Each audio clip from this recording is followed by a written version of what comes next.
December the 20th, 2025. Guys, what a beautiful Saturday we have. It was cool this morning, low 30s. Now it's 70 degrees, blue skies everywhere, sunny, wonderful. Really feels good outside here in central Mississippi. What you're looking at was in the video yesterday, and it was talking about the landing path before the flood in Iraq. Remember, this was the Persian Gulf, and then Sippar up here, which means city of birds, not the type birds you see flying around, the space birds, the craft. Anyway, it came in up through the Persian Gulf and up through all the cities that were built during the King's List period. And that was a very long period of time. Anyway, that came in, the port was here, and this was pointed towards Mount Ararat. Anyway, they used the double peaks at Ararat to lay out this landing zone, and they built these cities, it's kind of like markers for incoming. Remember, they had heavy loaders, they had light craft, and they were mining gold. Now, this was all wiped out during one of the great floods. And then this is the clear map. You remember it came in. Let me move this down just a little bit. That triangle extended out into the Persian Gulf here.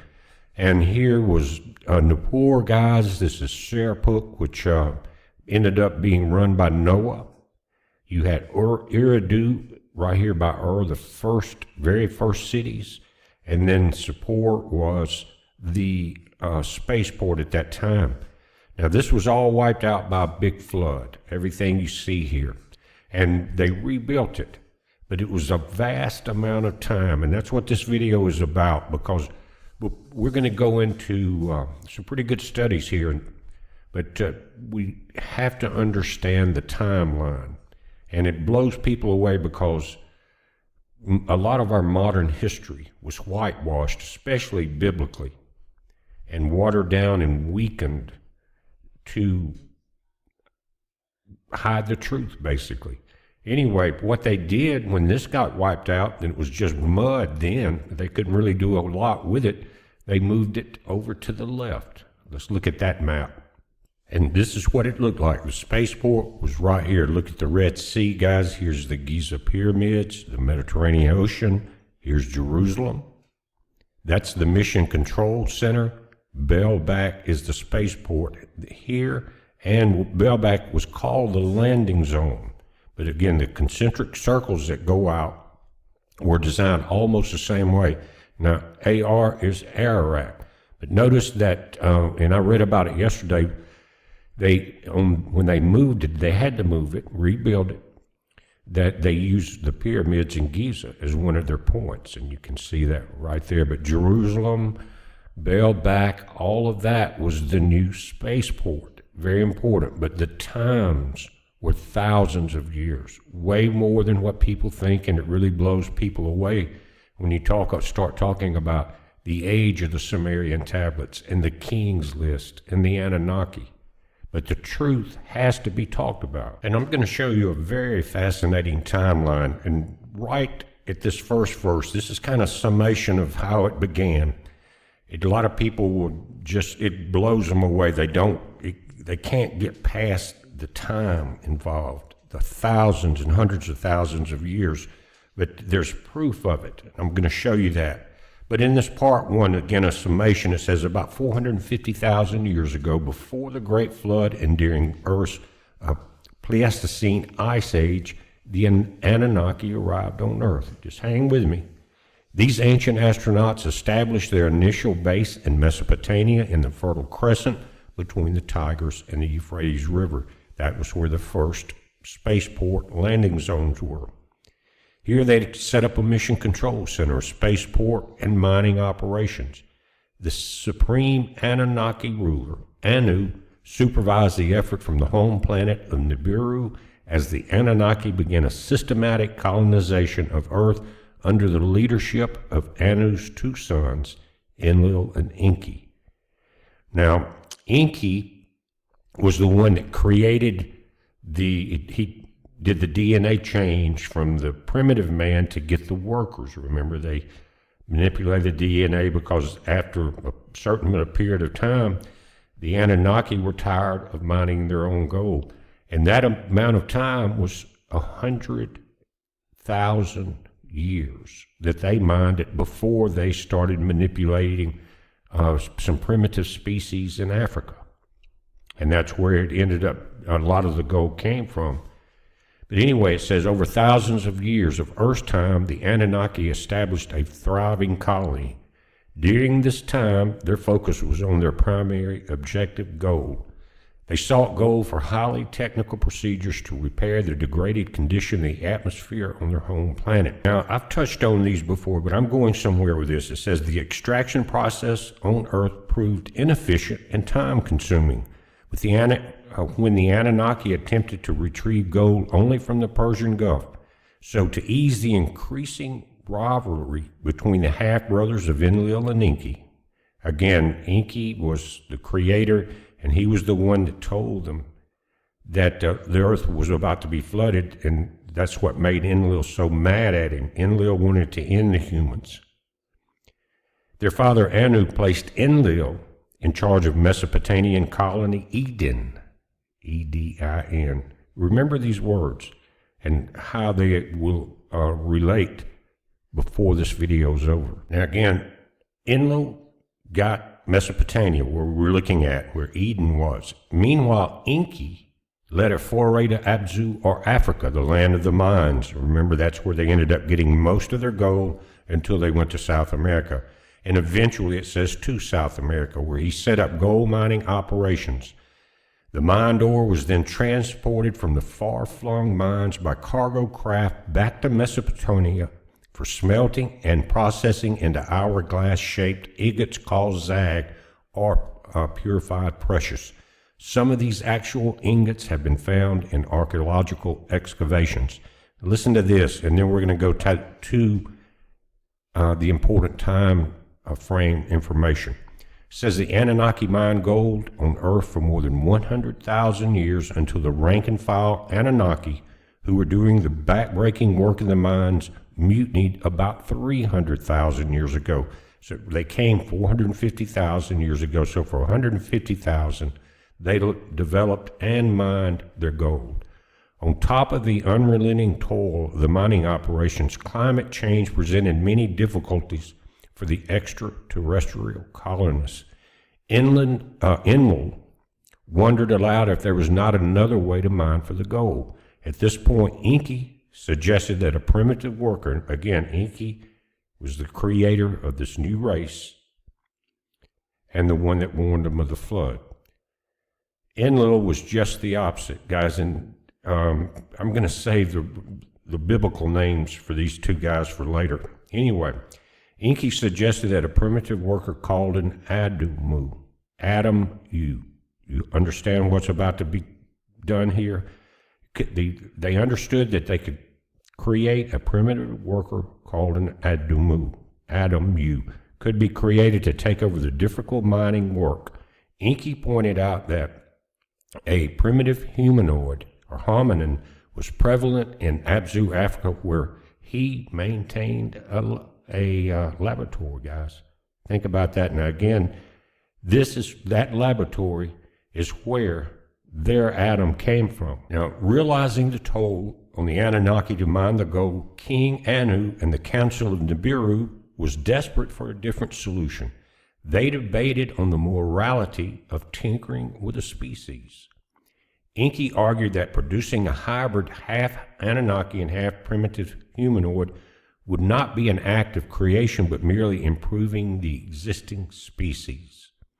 And so Anu decreed that their eminent geneticist, Enki, the creator, would employ advanced genetic engineering to fashion an upgraded version of the primitive hominin by manipulating its DNA to become the new worker slave, the Adamu.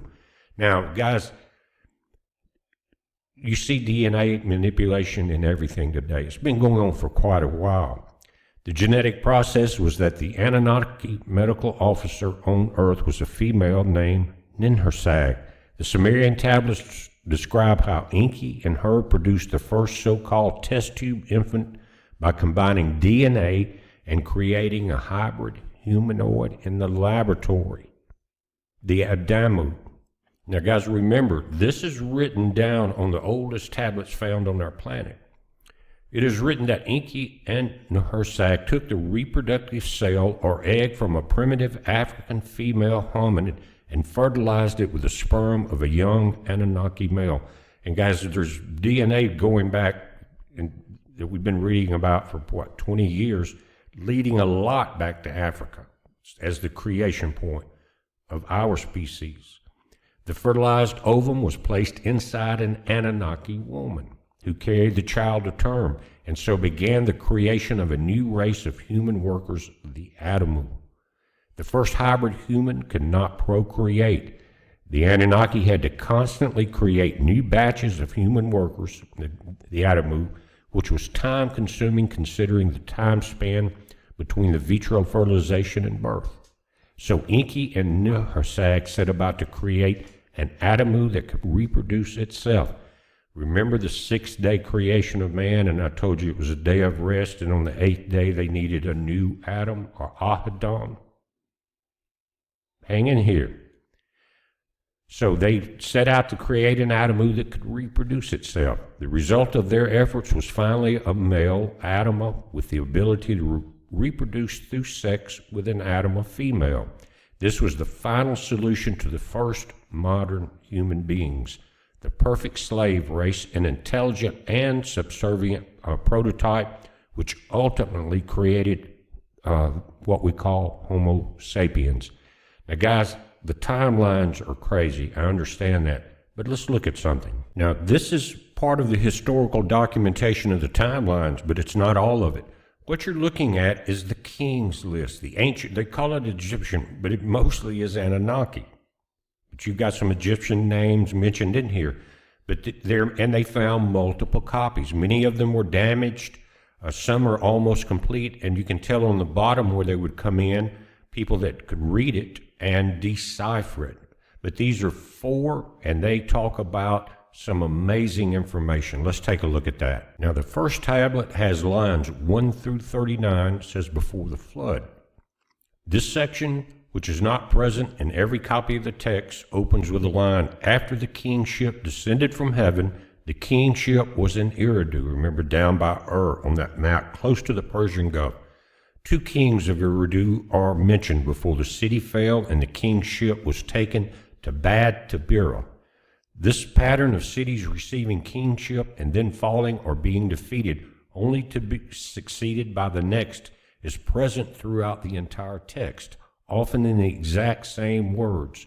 This first section lists 8 kings, now this is lines 1 through 39, who ruled over 5 cities. Apart from Eridu and Batir, there was also included Larig, Zimber, and Shurapak. Now, or Shurapak, ended up being Noah's city, right there. Told you that yesterday. Anyway, the duration of each reign is also given. How long did they reign? 8 kings. In this first section, the reign varies between 43,200 years and 28,800 years, for a total of 241,200 years, 8 kings. They were not human, they were Anunnaki. The section ends with a line, then the flood swept over. This is on line 39. Among the kings mentioned in this section is the ancient Mesopotamian god Dumazid, the later Tammuz. So here we go, we got 241,000 years here.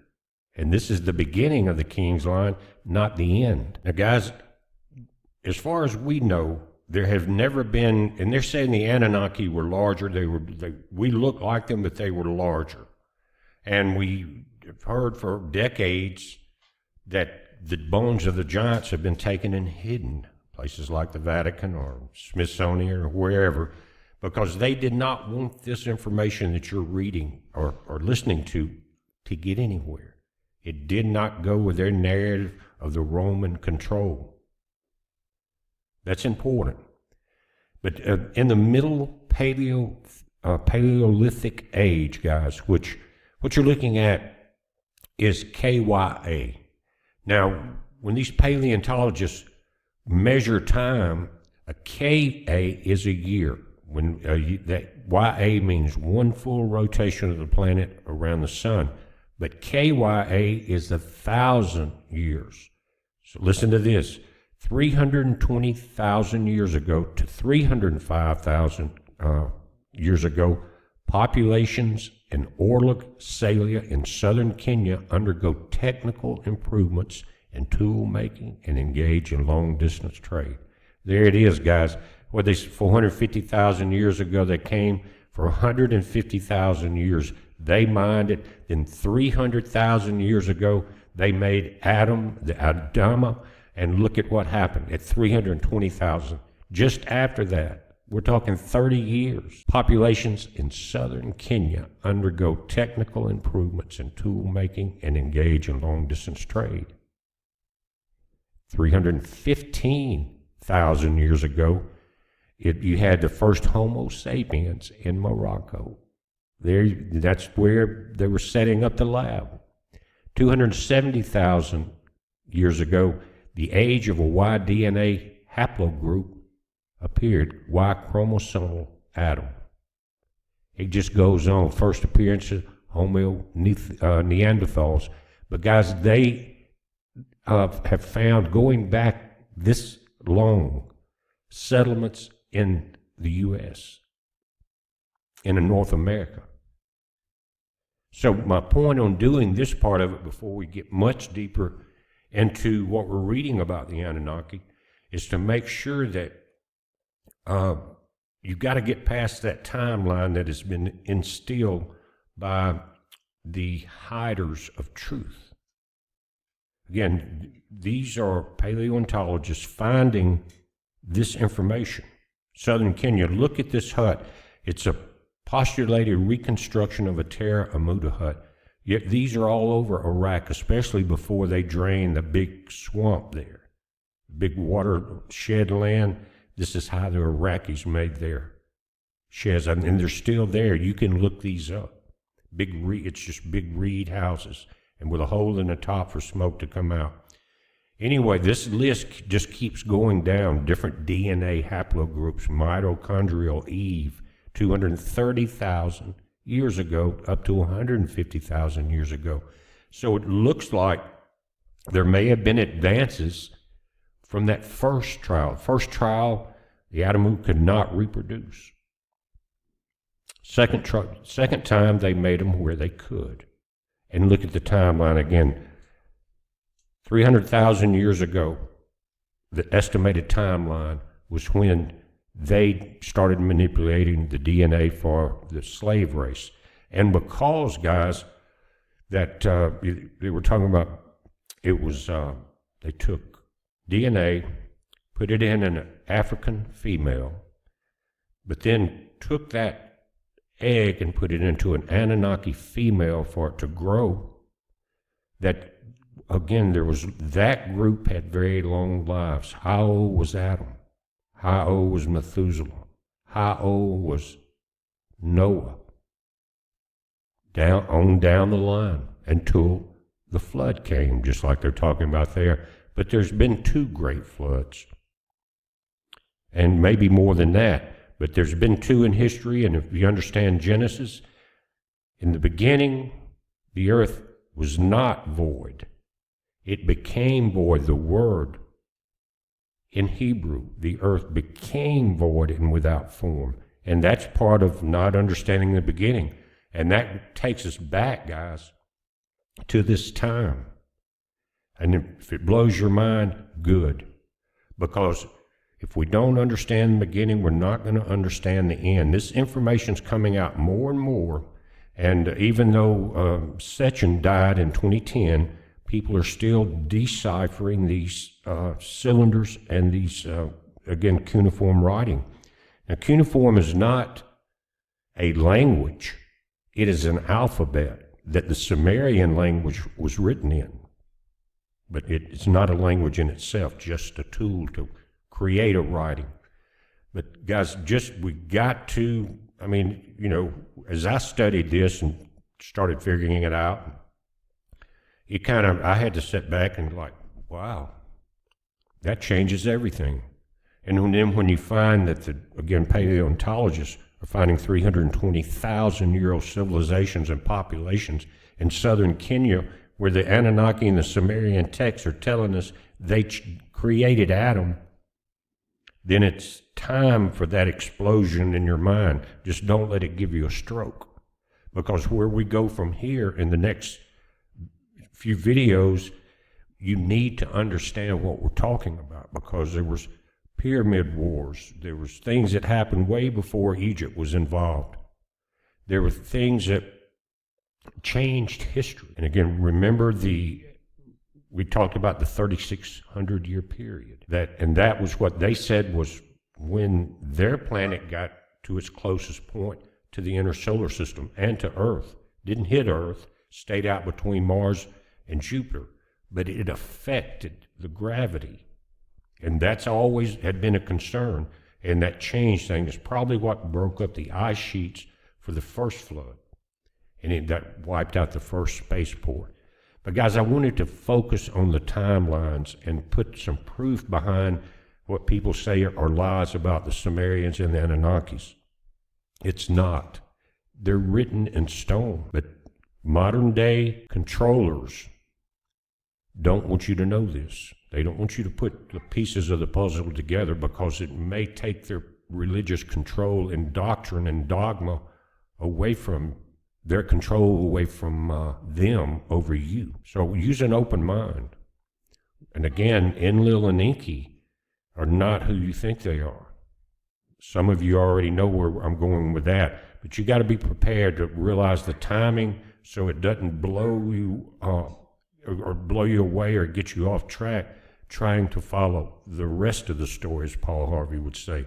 And that's coming up soon. I just wanted to take this time to try to clarify the timing and how important it is in the timeline of human evolution, Homo sapiens, the whole 9 yards. And so it's tying together. The pieces are coming together. Africa was that place where DNA is traced back to, and the chromosomes and all that. And there we are. But watch for updates, guys.